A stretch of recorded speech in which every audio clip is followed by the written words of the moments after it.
aqui enquanto estávamos fluindo em orações, em intercessões, num momento aqui nós reafirmamos uma palavra e se você que não é da nossa igreja está nos visitando hoje, você é muito bem-vindo, muito bem-vinda. Deus te abençoe grandemente e eu espero que você esteja se sentindo muito livre, muito à vontade na presença de Deus para adorá-lo, com liberdade e sem preocupação de fingir nem forçar nada, porque o Senhor vê o teu coração, tá bem? E nós queremos dizer, eu quero dizer em nome da igreja, a cada um de vocês que estão nos visitando, que para nós vai ser um prazer se você quiser fazer dessa igreja, dessa família, a sua família em Jesus, tá bem? Esse é um convite de coração mesmo, porque é uma alegria para nós a gente conhecer mais e mais pessoas que querem caminhar com Jesus junto com a gente, né? E se você quiser fazer parte dessa caminhada, dessa experiência de vida com Jesus, vai ser um privilégio. A gente quer te amar, quer te abençoar e que você seja uma bênção também em nome de Jesus aqui no nosso meio, tá bem? E durante esse tempo que a gente já está aqui adorando, enfim,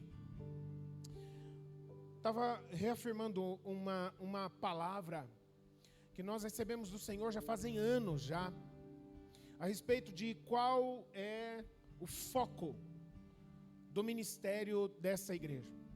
Existem diversos ministros e ainda que o nome a estes ministros de uma maneira geral seja o mesmo, chamado de pastor ou de pastora, cada um tem determinados dons e também o seu chamado ele vai ter um viés, ele vai ter um perfil especial, peculiar.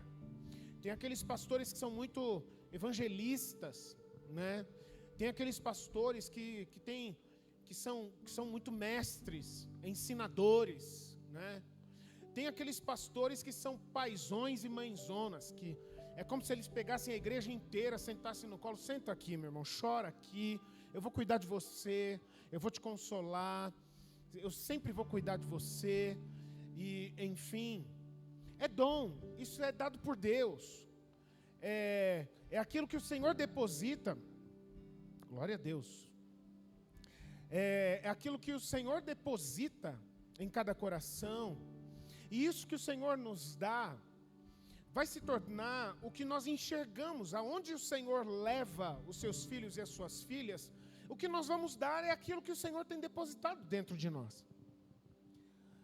E eu sou pastor dessa igreja já fazem 18 anos, e muitas experiências eu já tive com Deus ao longo desse tempo, e uma delas foi quando eu entendi claramente que Deus não queria que eu fosse só mais um pastor na história da vida dessa igreja, mas Ele estava me confiando uma direção.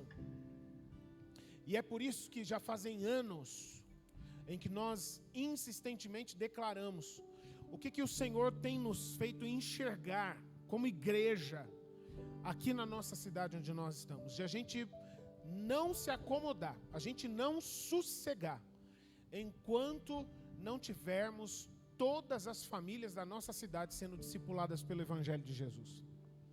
Como eu não sei, de que estratégias, qual que seria o tamanho do templo para caber todo esse povo, estou nem aí com isso, mas nós não vamos sossegar, ou até Jesus voltar, ou até nós podermos alcançar todas as famílias da nossa cidade. É isso que ano após ano nós temos buscado. É isso que nós enxergamos na nossa frente e que a gente tem perseguido como igreja. E é por causa disso, gente, é que quando você vai a um médico e você está com um problema muito específico ou uma necessidade muito específica, né, na sua saúde, talvez uma consulta para fazer um check-up ou porque você está querendo ajeitar algumas coisas nos números, nos índices do seu corpo, enfim. Se a sua necessidade tem a ver com alimentação, você não vai procurar um neurologista para fazer isso, né? Você não vai procurar um técnico em enfermagem para fazer isso, porque eles têm o seu lugar, eles têm o seu ambiente onde eles são resposta. E uma coisa muito importante é isso, é nós sabermos, no meio de tantas congregações, de tantas igrejas que tem na nossa cidade, por que a nossa igreja não é só mais uma no meio de todas essas? Por que a nossa igreja ela não é confundida, misturada no meio de todas essas? Porque nós sabemos por que nós estamos aqui. Porque nós somos uma comunidade crescente de discípulos de Jesus. E que nós caminhamos juntos, seguimos, conhecendo a Jesus e fazendo Jesus conhecido. Eu digo isso porque a experiência, portanto, discipular todas as famílias e a caminhada do discipulado criam na nossa vida como igreja 2 grandes valores, que são a espinha dorsal, que é aquilo que de mais sério nós podemos fazer como igreja, que é a experiência da igreja fora do templo, a igreja sendo igreja no ambiente do dia a dia, nas casas das pessoas, que nós chamamos isso de células. Aquelas pessoas, aqui não tem oportunidade para todo mundo falar um pouquinho, senão a noite seria curta para esse culto. Mas na célula todo mundo se chama pelo nome, na célula todo mundo tem liberdade para falar o que sente, o que pensa, o que não entende, e vai ser aceito, vai ser respeitado, vai ser conhecido, vão crescer em comunhão, vão conhecer mais Jesus. Assim como a experiência do discipulado, que é um relacionamento, que é uma caminhada juntos, com uma intenção, ambos compartilharem a verdade e a vida de Jesus, para todo mundo crescer em Cristo. Essa que é a intenção. O discipulado não é uma experiência de alguém que sabe tudo, caminhando com alguém que não sabe nada.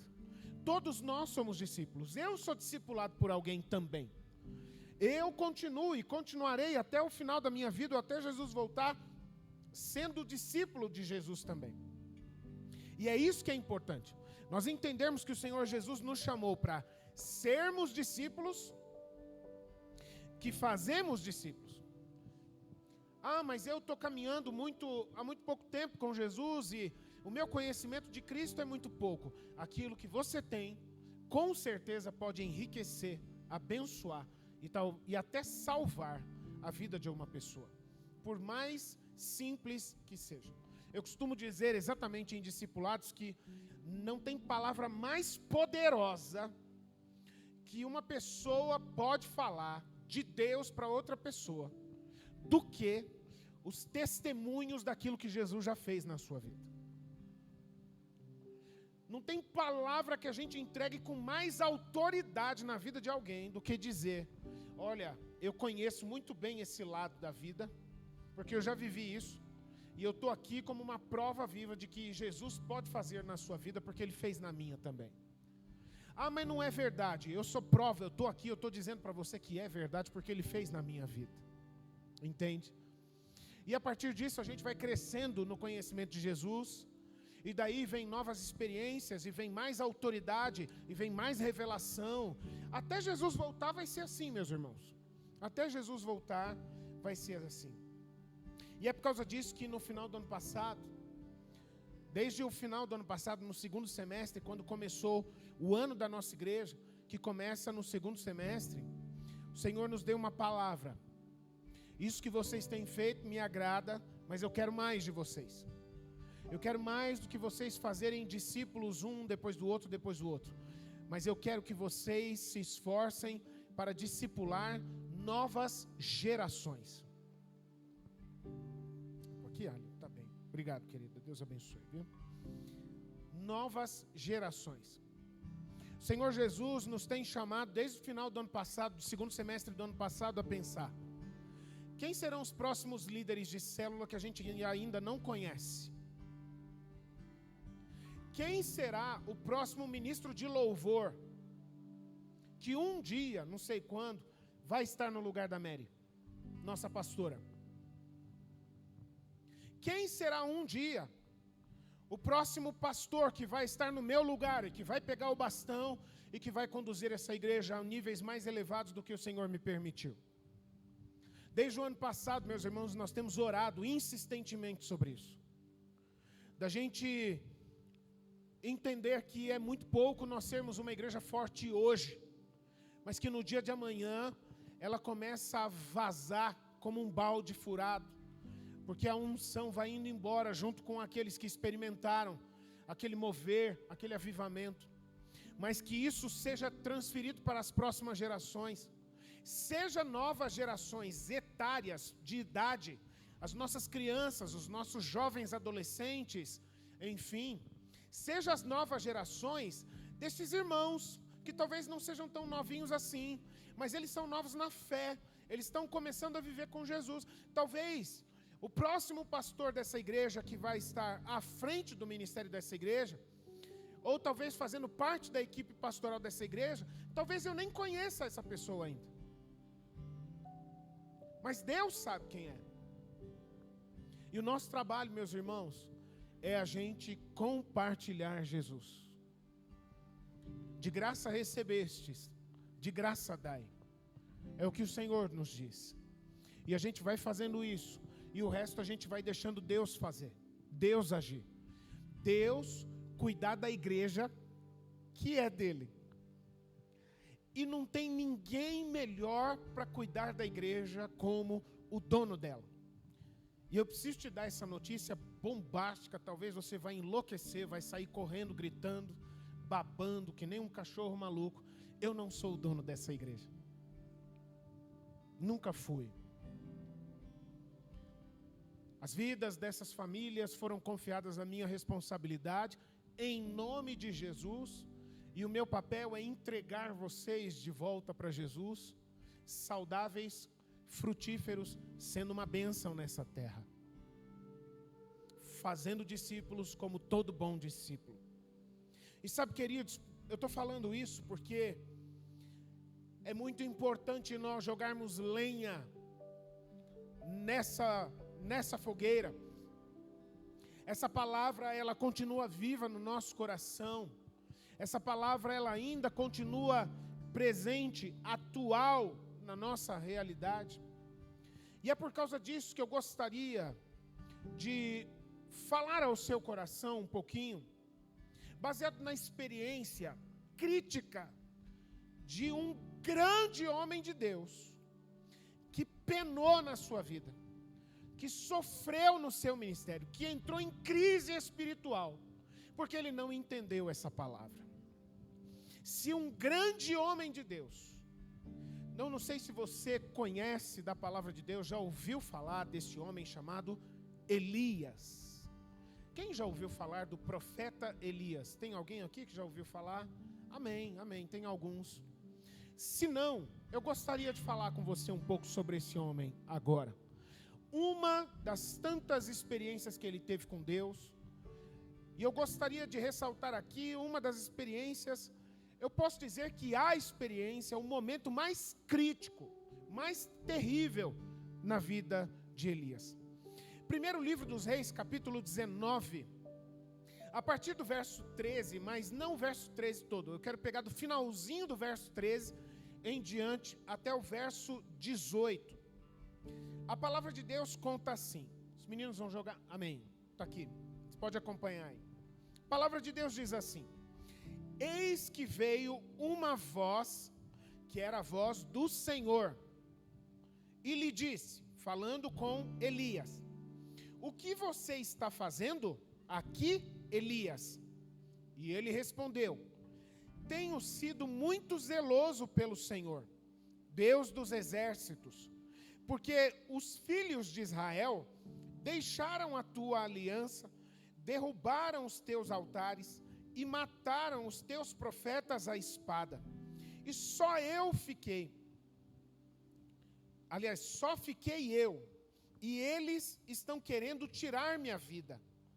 Então o Senhor disse a Elias: vá, volte ao seu caminho para o deserto de Damasco, lá na Síria. Chegando lá, unja Azael como rei da Síria. Unja também Jeú, filho de Ninsi, como rei de Israel. E Eliseu, filho de Safate, de Abel-Meolá, como profeta em seu lugar. Quem escapar à espada de Azael, Jeú o matará. Quem escapar à espada de Jeú, Eliseu o matará. Também conservei em Israel 7.000, todos os joelhos que não se dobraram a Baal, que era uma das divindades pagãs da época deles, né? E toda a boca que não o beijou. Queridos, eu gostaria de falar um pouco com você sobre a glória de fazer parte de novas histórias. Você pode repetir essa palavra comigo? Eu achei ela muito poderosa. Você pode repetir comigo? A glória de fazer parte de novas histórias. Amém. O Senhor está conversando com Elias aqui. Elias, o profeta Elias aqui estava numa crise tão grande. Eu fiz um recorte do texto para não ficar muito grande, mas eu acho importante comentar. Ele estava mergulhando numa depressão, porque ele, depois de exercer todo o ministério que Deus tinha confiado a ele, e ele era um homem de Deus, gente. Ele era obediente, ele era alinhadinho com o Espírito Santo. Ele era um homem que era poderoso em palavras. Ele realizava as obras de Deus também de uma maneira tremenda, poderosa. Mas aí chega num momento onde, numa das ministrações mais poderosas do ministério dele, onde ele se colocou frente a frente com outros 450 profetas desse Deus pagão aqui chamado de Baal. E a disputa era muito simples. Quem for Deus de verdade vai fazer um altar com sacrifícios pegar fogo. Então vocês ofereçam o sacrifício de vocês aí, e eu vou oferecer o sacrifício aqui. E o Deus que fizer esse sacrifício pegar fogo, esse é o verdadeiro Deus. Então qual deve ser o verdadeiro Deus? Será que Baal é o verdadeiro Deus? E Baal tinha lá os seus 450 profetas representando. E estava do lado de cá Elias, sozinho como profeta do Senhor. E aí então aqueles 450 profetas passam horas orando, tocando batuque e tudo mais, e nada do sacrifício ser recebido com fogo. Aí então chega um momento onde Elias faz uma oração muito simples, e ele fala: Senhor, mostra aqui agora, diante desses 450 profetas, do rei dessa terra e da rainha, corruptos, ímpios, pagãos, mostra diante de todos eles que o Senhor é Deus. E aí então desceu fogo dos céus, e queimou o sacrifício que estava sobre o altar, queimou até o altar, e queimou até uma rodinha, um sulco de água que estava em torno do altar, queimou até a água que estava derramada sobre aquele altar. E aí então ficou comprovado que o Senhor é o único Deus, aleluia. Sabe qual foi o resultado dessa ministração tremenda que Elias fez diante de todas as autoridades religiosas, diante do rei, da rainha, enfim? Passou a ser o inimigo número 1 de Israel, jurado de morte. Aí ele bugou, começou a bater biela, entrou em crise. Senhor, o que eu estou fazendo de errado? Senhor, o que está acontecendo? E aí, queridos, Elias aqui, nesse texto que nós estamos meditando, ele foi conduzido pelo Senhor para fazer um retiro espiritual. Ele foi levado lá do outro lado, lá no Monte Horebe, no Monte Sinai, passar um tempo na presença de Deus lá, sendo ministrado diretamente pelo Senhor, sendo curado no coração por Ele. E aí então, Elias desabafa diante do Senhor. O Senhor pergunta para ele: Elias, por que você está tão abatido? E aí Elias fala: Deus, eu quero morrer. Que é um dos sinais de que uma pessoa, ou ela está entrando em depressão, ela está em estado depressivo, ou ela já está numa depressão profunda, é pensamento de morte, é o desejo de morrer. E Elias já estava nesse ponto, já, não vale a pena, Senhor. Me dá um desconto, eu já fiz o que o Senhor me mandou, me leva, porque minha vida não vale mais a pena, eu não aguento mais. E aí então, queridos, depois desse desabafo, dizendo aqui, só eu continuo fiel ao Senhor, o povo não ouve, o povo não presta atenção na tua voz, na tua palavra. Ele abre o coração diante do Senhor, porque ele estava se sentindo inútil, ele não via os resultados do seu ministério. Preste bem atenção nisso. Ele não via, ele se dedicava, ele buscava, ele se esforçava, e ele não via coisas acontecerem nas vidas das pessoas. Ele estava se sentindo um profeta inválido, e ele estava em crise diante do Senhor. De que vale a pena? E desabafando e pedindo até mesmo a morte diante do Senhor. E é por isso, queridos, que eu fiz questão de destacar aqui qual foi a resposta do Senhor para esse desabafo de Elias. E eu acho uma coisa muito interessante. E Deus faz isso com frequência, meus irmãos, não só na Bíblia, mas com a gente também. Porque Elias desabafa, só eu fiquei, é inútil, eu me sinto inválido, nada que eu faço vale a pena, acontece com todo mundo, só não acontece comigo. Já falou isso com Deus em algum momento?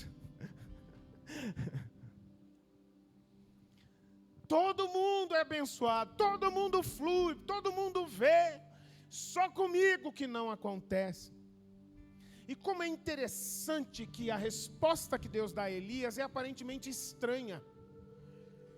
Parece que Deus não está respondendo o que Elias está falando com ele nesse momento, porque a palavra que Deus dá a Elias é como que se talvez ele estivesse esperando que Deus fosse assim, ser condescendente com a dor dele, ser condescendente com a crise dele, acarinhar Elias, chorar junto com Elias. Mas Deus, ele reagiu com uma outra direção. Ele não sentou para conversar com Elias. Elias, por que você está chorando, Elias? Elias, fale-me mais sobre essa dor que você está sentindo. Não. Qual que é a resposta que Deus dá a Elias? Elias, então a palavra que eu tenho a você é: levante-se, vá e unja pessoas para mim. O que é ungir, meus irmãos? Ungir é você derramar óleo sobre uma pessoa e orar abençoando a vida dela. O derramar óleo ou colocar a mão com óleo, para a unção sobre a pessoa é uma representação espiritual do derramamento do Espírito Santo sobre a vida daquela pessoa. Então, quando Deus fala para o profeta ungir outras pessoas, ele está falando: vá lá, derrame óleo sobre ela e ore pela vida dela, consagrando ela para a obra que eu chamei ela, que eu estou chamando ela. E é isso que ele fala. Elias, ok, eu já escutei o teu desabafo, eu já escutei que você está com vontade de morrer, mas a minha resposta para você é: não é dia de você morrer. Levante-se, eu serei com você, alargue de volta o teu coração com amor, vá até as pessoas que eu quero que você unja e abençoe a elas, porque elas farão obras maiores do que as suas. Vá lá até a nação da Síria, lá você vai encontrar um homem chamado Azael, e diga para ele: olha, a Síria tem outro rei, mas o Senhor me mandou vir até você e derramar óleo e abençoar a sua vida, declarando: você será o novo rei da Síria, porque o Senhor usará você. A Síria era um país que não conhecia Deus, que não cria no Deus único e verdadeiro. Não importa, o Senhor haveria de usar Azael para cumprir o propósito dele, no meio de um povo que nem acreditava nele. Mesmo assim, depois que você ungir Azael como rei da Síria, que ele vai ser um instrumento nas minhas mãos na Síria, depois você desça para Israel e você vai ungir um outro homem, Jeú. Mas Israel já tem um rei, que é Acabe, casado com aquela... Era uma bruxa, gente, era uma bruxa, a Jezabel, que era uma pedra no caminho daquela nação, um estorvo, um atraso de vida para aquela nação. Quem não lê a Bíblia pode assistir novela também. Não é a mesma coisa, mas vai pelo menos ajudar, né? Até você criar coragem e voltar a se alimentar da palavra de Deus. Deus te abençoe em nome de Jesus. E aí então, independente de Acabe ser o rei de Israel, eu quero que você vá lá dentro de Israel e encontre um homem chamado Jeú, unja ele, abençoe a vida dele, porque eu escolhi Jeú para ser o novo rei em Israel, porque eu tenho um propósito na nação de Israel através da vida de Jeú. E tem mais, tem para você também. Você é o meu profeta em Israel. Não era o único profeta, tá, gente? Mas era o profeta que naquele momento Deus estava usando mais. Naquele momento. Você é o meu profeta que eu mais tenho usado em Israel. E o problema que você não está entendendo, agora eu estou colocando com as minhas palavras, tá bem, meus irmãos? Você não está entendendo, é que você acha que tudo depende só de você. E eu quero que você volte lá em Israel também, encontre um homem chamado Eliseu, unja ele, abençoe a vida dele, chame ele para caminhar junto com você, para ele aprender o que você tem, tudo que eu ensinei a você, para ele receber toda a unção que eu derramei sobre você, e ele será profeta em seu lugar. E ainda tem mais uma coisa, Elias, no meio da tua crise, em que você só sabe falar de você e das suas dores para mim, tem algo que eu preciso te informar. O seu ministério, ele não foi inválido. O seu ministério não foi inútil e nem fracassado. Porque existe no meio daquela nação 7.000 pessoas que receberam a minha mensagem e que não se curvaram diante daquele Deus pagão que não existe, na verdade um demônio por trás daquele falso Deus chamado Baal, e que não beijou os pés da imagem de Baal. Estes 7.000, estes poucos 7.000 dentro daquela nação, eles são um vaso de bênção nas minhas mãos. Eu vou revolucionar aquela nação através desses 7.000. Queridos, Elias estava vivendo no propósito de Deus, e ele continuava desanimado, apesar de estar exercendo um ministério que o Senhor confiou a ele. Mas Deus estava tirando ele desse lugar de autopiedade e levando ele para algo muito maior. Por favor, eu quero falar aqui que a palavra de Deus, e eu também não estou dizendo que Deus, ele não se importa com as dores que nós sofremos, que ele ignora as crises que nós enfrentamos, aquilo que não faz sentido. Muito pelo contrário, ele amou Elias, ele trouxe Elias para estar somente com ele no Monte Horebe, ele alimentou Elias, ele manifestou a glória dele diante de Elias, ele escutou Elias, ele já tinha aquietado o coração de Elias, soprando uma brisa suave sobre ele, e Elias foi renovado, ele foi animado. Mas o problema de Elias, queridos, é que esse lugar de autopiedade é um veneno na alma do ser humano. Não só na de Elias, mas a de qualquer um de nós. É quando nós entramos nesse lugar de que nós trabalhamos mais que todo mundo. Quando nós entramos nesse lugar de que os nossos sofrimentos são mais sofridos do que o sofrimento de todos os outros sofredores. Quando nós entramos nesse lugar de que as nossas crises são um monstro gigantesco que a gente nunca consegue se livrar deles. E a gente fica remoendo isso. E a gente vive em crise diante do Senhor. Isso é uma prisão, meus irmãos. Isso é uma perda de tempo. O Senhor estava ministrando no coração de Elias, e eu entendo que não foi sem propósito que essa palavra ficou aqui, porque eu precisava dela, porque nós todos precisávamos dela. Esse lugar da autopiedade, esse lugar de ficar remoendo aquilo que o Senhor já mostrou, que Ele já fez, que Ele já tocou, basta confiar, tomar posse, levantar e seguir, mas a gente prefere, não, Senhor, ainda não. Eu ainda tenho dificuldade, ainda está doendo, ainda não está bom, Senhor. O Senhor já fez, mas ainda não é o bastante, eu quero mais, eu queria diferente. Enfim, meus irmãos, isso nos leva a uma armadilha do inimigo nas nossas vidas. Por quê? Porque nos tira do propósito de Deus. E qualquer lugar, guarde isso por favor, qualquer lugar que você estiver, pode ser até lícito, pode ser até permitido por lei, mas se esse lugar não é o centro da vontade de Deus, por mais bonitinho que você esteja sendo, por mais boas obras que você esteja fazendo, se você está fora da vontade de Deus, isso continua sendo pecado. Tem alguém que está entendendo isso aqui, gente? Volte para o centro da vontade de Deus.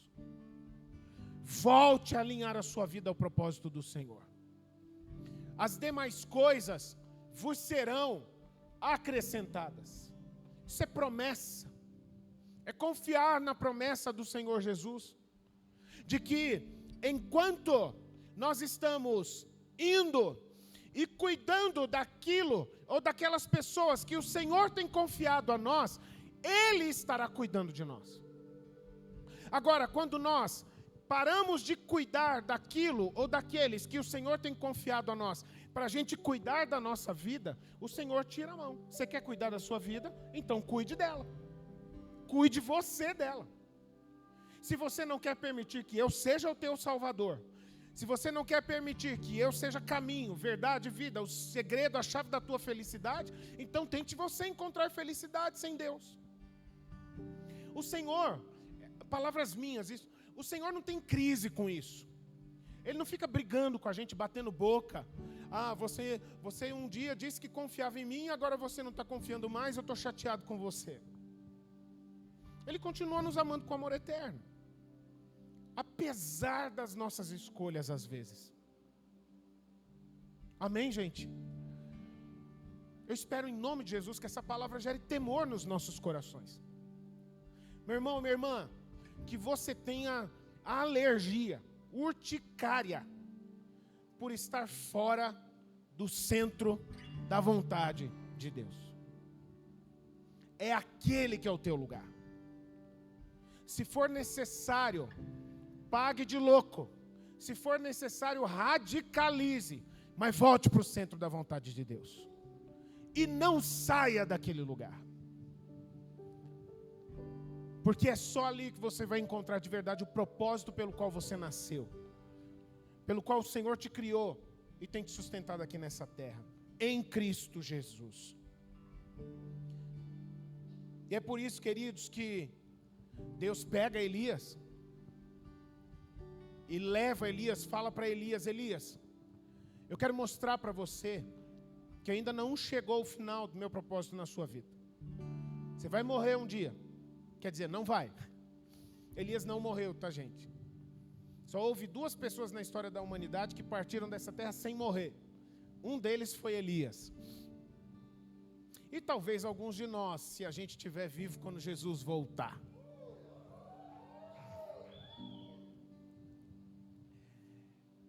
E ele vira para Elias e fala: Elias, você tem feito uma obra grande, mas eu quero dizer para você, eu quero realizar obras ainda maiores do que você pode imaginar através da sua vida. E sabe qual que é a chave dessas obras ainda maiores? São as vidas daqueles a quem eu levar você para abençoar.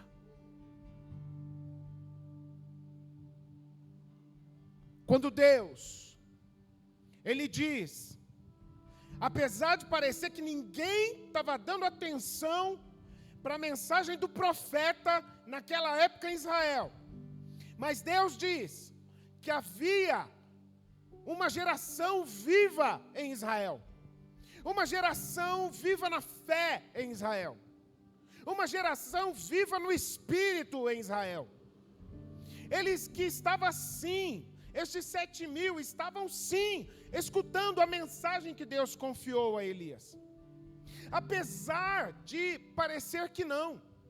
Na impressão de Elias, ninguém estava escutando a mensagem. Não estava fazendo diferença na vida de ninguém. Mas Deus estava vendo todos aqueles corações. Elias não via, mas Deus via. E Ele estava comunicando a ele agora. Viver no propósito de Deus vale a pena, queridos.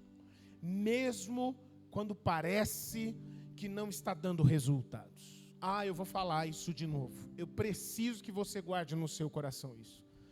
Viver no propósito de Deus vale a pena, mesmo quando parece que o que você está fazendo para a glória de Deus não está dando resultados. Você está orando pela salvação da sua esposa já fazem 20 anos. E já está pensando em entregar os betes. Não faça isso, meu irmão e minha irmã. Você que está orando pela salvação da tua família, pela restauração do teu casamento, já faz tanto tempo, já está começando a ficar incrédulo, está achando que Deus está liberando para que fique tudo desse jeito mesmo. Eu não vou ficar contando história aqui,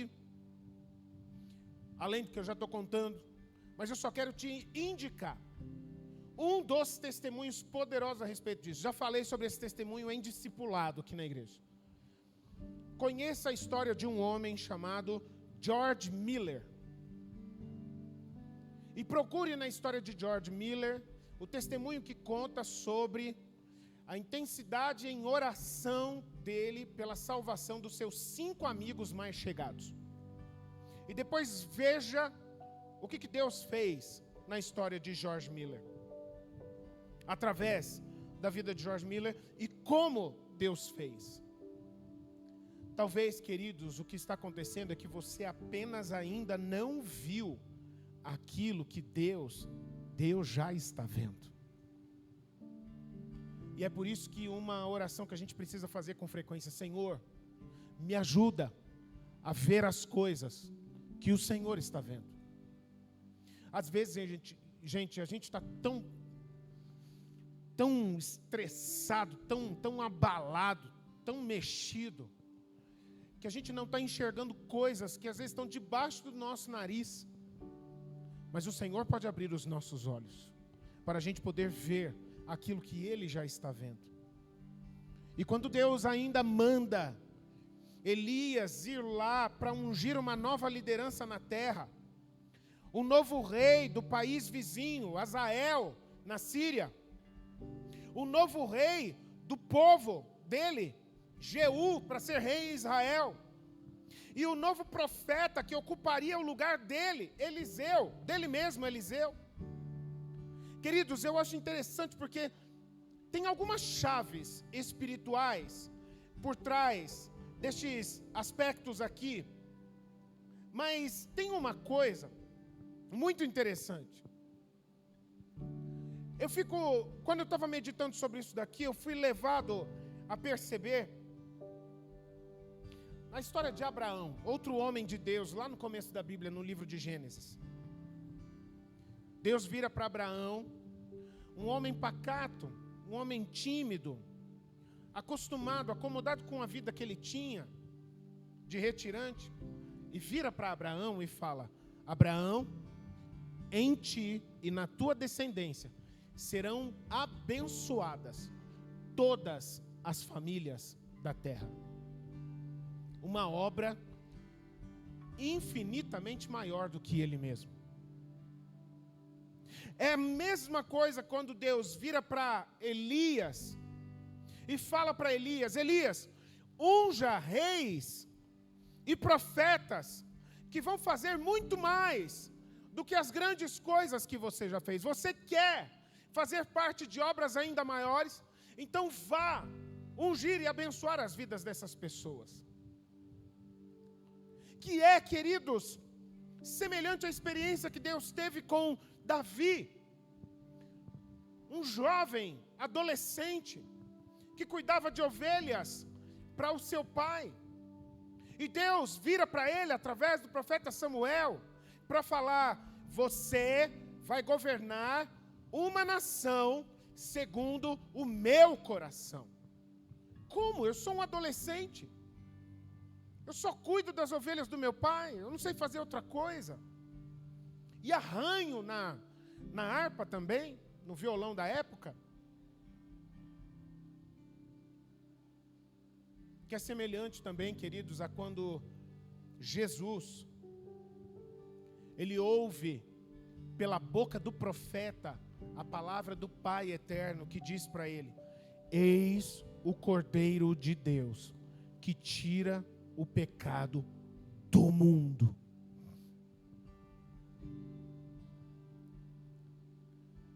O Senhor diz em Isaías capítulo 43, não fiquem lembrando das coisas passadas, nem pensem nas coisas antigas, porque eis que eu faço uma coisa nova. Agora mesmo, ela está saindo à luz. Será que vocês não percebem?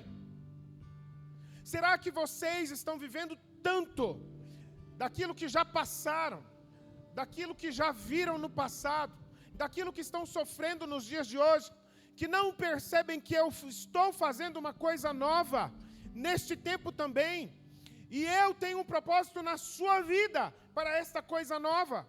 Será que você não consegue perceber isso?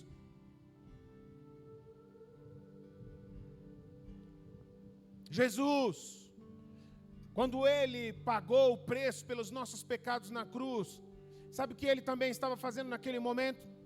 Ele estava pegando o nosso velho homem, a nossa velha mulher, e cravando eles na cruz também.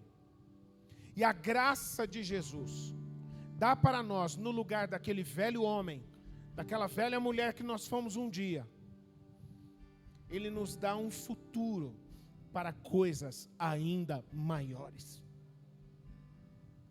O pecado, gente, prende a gente nas coisas grandes que nós podemos fazer, mas Cristo liberta a gente desse egoísmo, para que a gente passe a buscar algo maior do que nós mesmos.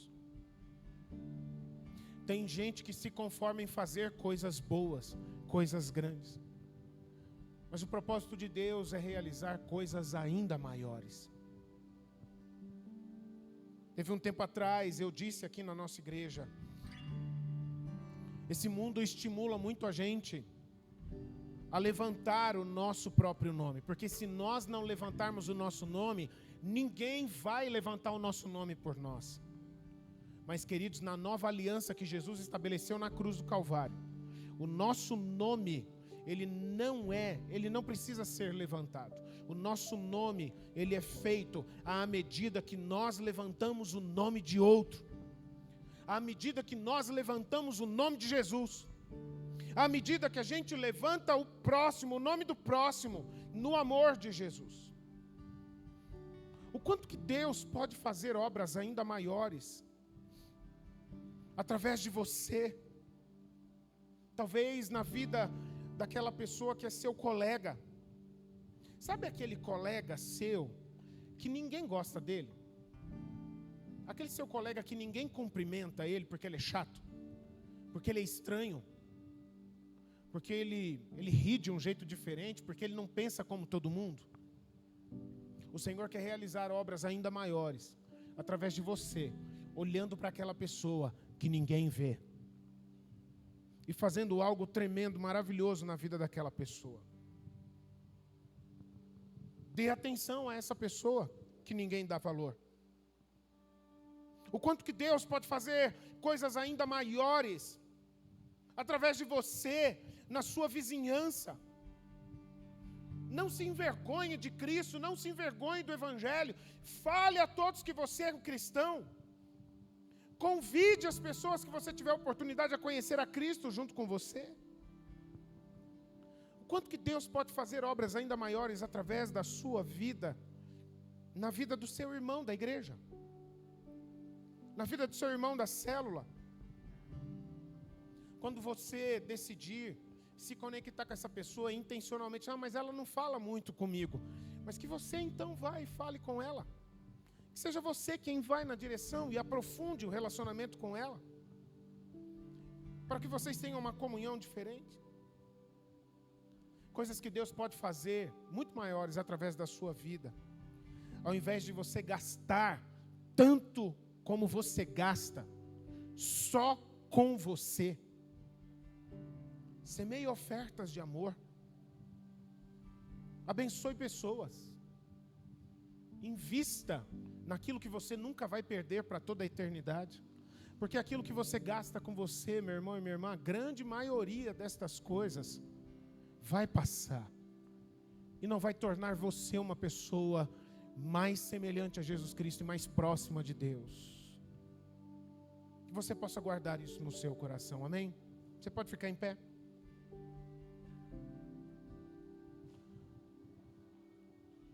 Queridos, a nossa vida na terra, ela é um sopro. Felipe, você pode chegar aqui, por favor? Traga os irmãos aí. A nossa vida aqui na terra, ela é um sopro. Eu preciso que você se dê conta disso. É muito interessante que eu já estou nessa fase da vida. De perceber, caramba, como passa rápido o tempo. Quando a gente está mais novo, talvez, pelo menos para a maioria, quando a gente está mais jovem, a gente não se dá conta assim. Por quê? Porque a gente tem muito mais história que ainda virá do que as histórias que a gente já passou.